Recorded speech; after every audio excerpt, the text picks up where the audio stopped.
आशा कोइनी उनकर नासा में रहनी बुढ़े भइल जवन हम सखी चाहनी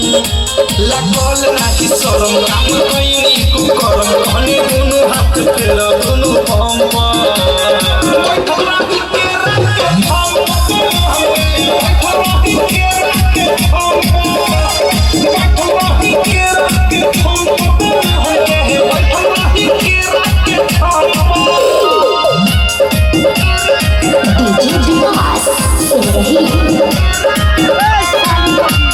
म्यूजिक बाय मंटू मणि केवारी के पीछे पसर गईनी नीचे हम रहनी सखी रात नाई में हो पानी पानी भेनी छुआ पानी देनी मजा लेनी गजबे भराइती में हो केवारी के पीछे पसर गईनी नीचे हम रहनी सखी रात नाई में हो पानी पानी भेनी छुआ पानी देनी मजा लेनी गजबे भराइती में हो